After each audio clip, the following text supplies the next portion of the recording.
The material we've been talking about, having to do with Plantinga's Reformed epistemology, is really important material. It's some of the most important material in recent philosophy of religion, but it's also not easy, and so I want to spend a little time going over some of the basic concepts and adding a few thoughts that didn't come up in class.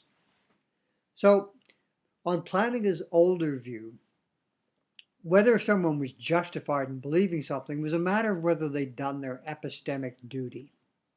And that might include things like reviewing their evidence or considering counterarguments, or in other cases, like perceptual cases where you uh, believe that there's a tree on the basis of seeing it in front of you, there might not be much at all that's involved. But whether or not you're justified on the internalist view is something that you could know by introspection, by reflecting on things. So a properly basic belief, maybe on that view, would have been one where you could fulfill your epistemic duty with little or no reflection at all. Now, on the traditional view, as we know, true justified beliefs are the ones that count as knowledge. And this is an idea that was challenged in 1963 by the philosopher Edmund Gettier, though, as we mentioned in class, Bertrand Russell had actually also challenged it decades earlier. Here was Gettier's case. This was actually the original case. Smith and Jones are going to be meeting with the boss, and he's about to announce officially which of them is going to get a job.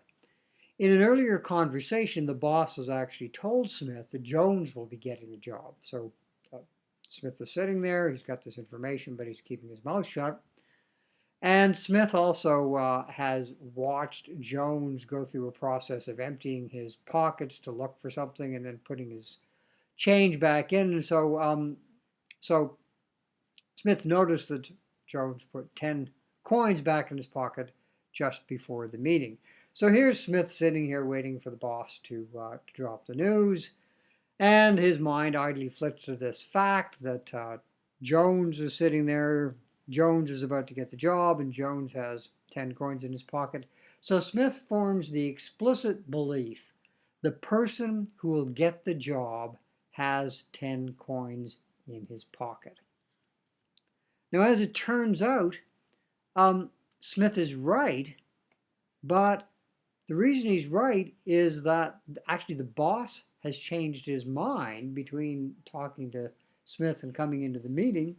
The boss has actually decided that he's going to give the job to Smith, and furthermore, by a complete coincidence, Smith has 10 coins in his pocket. So Jones believes the person who'll get the job has 10 coins in his pocket. Jones has reasons for this. They seem like reasonable reasons. He seems perfectly justified. But even though his belief is true and is in some sense justified, it simply doesn't add up to knowledge. So one of the things that Gettier's analysis would seem to show us is that a purely internal process of what we might call justification isn't enough to turn true belief into knowledge. We might say here that Smith has done his epistemic duty, but even though he has, his true belief still isn't knowledge. And furthermore, something we might want to keep in mind here. In general, the fact that someone has done their epistemic duty doesn't mean that they are justified in some richer sense.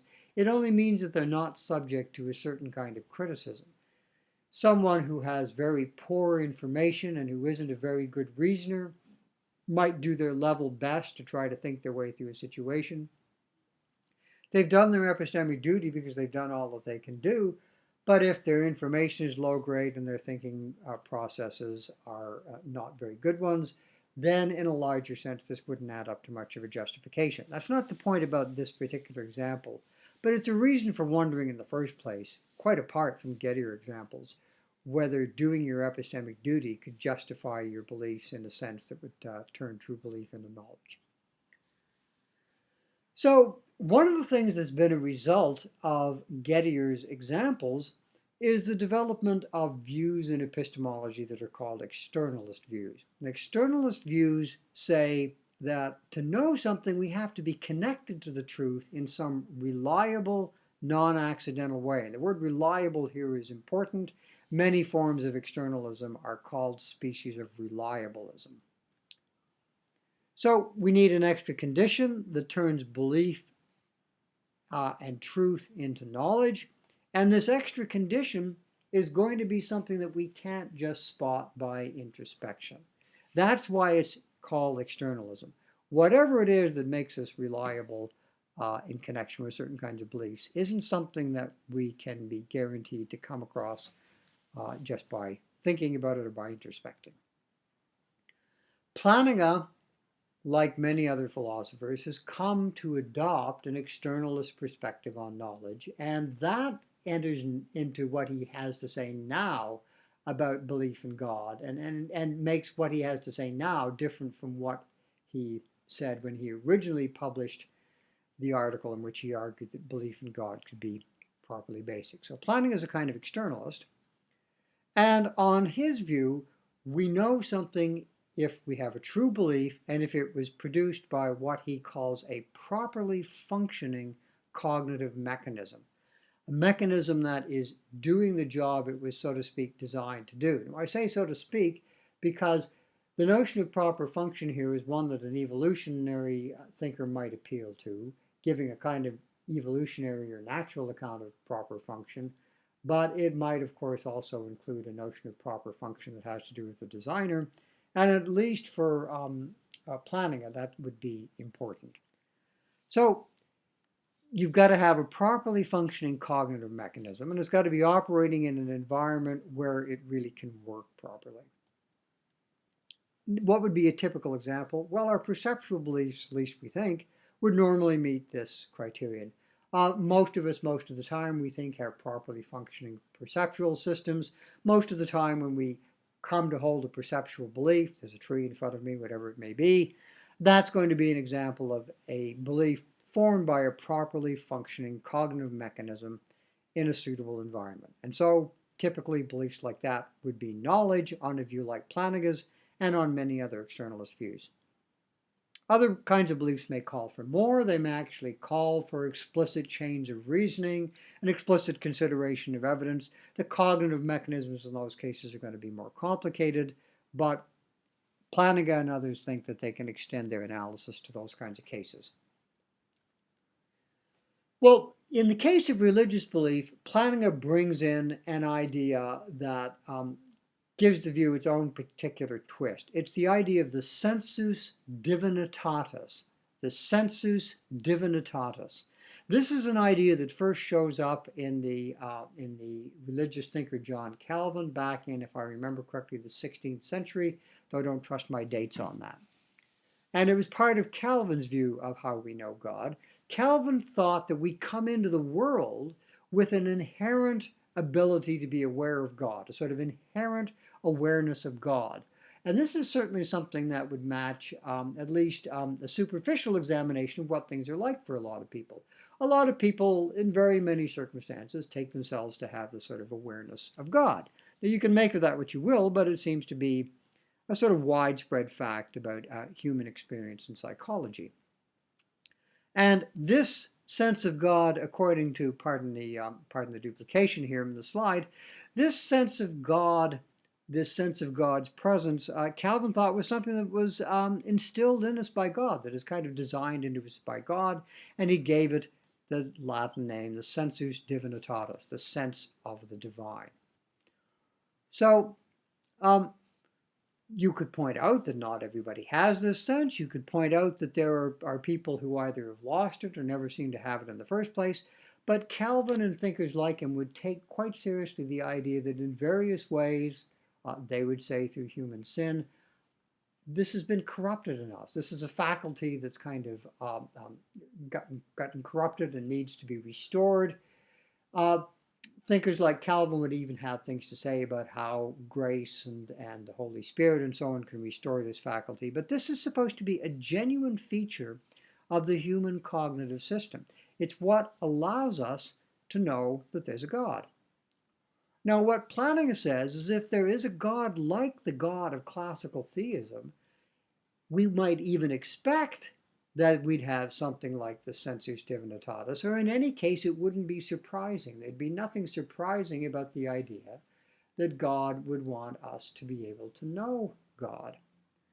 So the point here isn't that Plantinga is proving that there is a Sensus Divinitatis. Remember, his arguments here are rearguard actions. He's trying to show something different. We'll say more about that in a moment, but the point before we say that is that if there is this Sensus Divinitatis, then beliefs that it gives us would be warranted. This is the externalist version of justification. When your cognitive mechanism is working properly and the beliefs that it gives you are warranted beliefs, and if those beliefs are true, they'd be knowledge. And so Plantinga's point is that if the Sensus Divinitatis is there, is working properly, and so on, the beliefs that it delivers to us amount to knowledge. Okay, now, as we said, Plantinga isn't trying to convince you that there's such a thing as a Sensus Divinitatis. He has a different point. His point is that for all the atheist knows, there is. Unless the atheist can demonstrate that there isn't a God, and Plantinga thinks that the atheist can't. In particular, just to remind you, Plantinga does not think that the atheist can successfully demonstrate this by appealing to the argument from evil. So for all the atheist knows, in a certain sense of for all we know, there is such a thing, and if there is such a thing, it explains how we actually can know that God exists, and know it without argument or know it without evidence. Now, there are some obvious worries here. We'll just mention them, but this is a big topic. We'll circle back to it in various ways at other points in the course. So, let's take more specific beliefs than just general beliefs about God or that God exists. Well, let's take specific ideas about Christianity, for example, that Jesus was resurrected from the dead, for example, or something like this.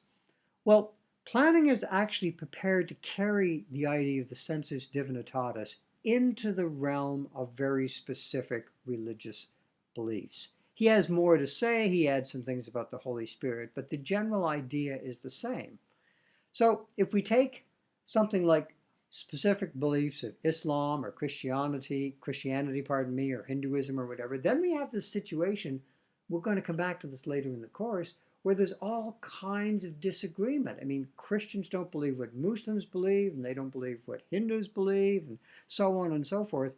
And so we might ask ourselves, at what point does reasonable disagreement among people amount to a reason for actually not holding a certain belief in the first place? And even if there is a cognitive mechanism that's real and was given to us by God and so on, maybe the environment we're in is one where its deliverances can't be trusted. There's an example from a different philosopher in a very different context where he imagines us driving through a part of Wisconsin where there are a lot of barns, and unbeknownst to us, a movie company has put up all kinds of fake barn fronts for the sake of making a movie. So most of the things that look like barns aren't barns. Now, in a particular case, I might be looking at an actual barn.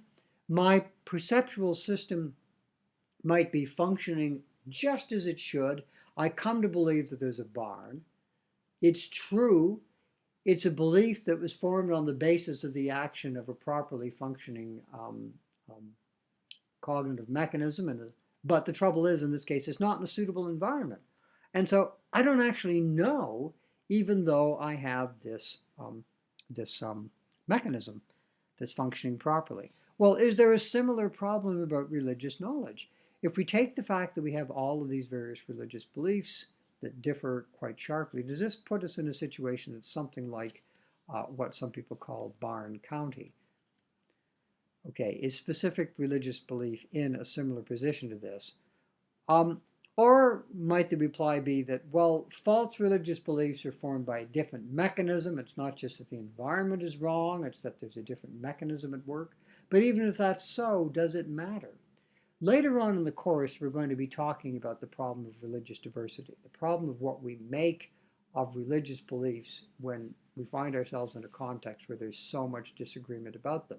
And I'll have some things to say there about what you might and might not think, but you can see that this is one kind of case where you can sort of say, even if a mechanism like the one Plantinga posits exists, we can wonder about whether it actually provides knowledge.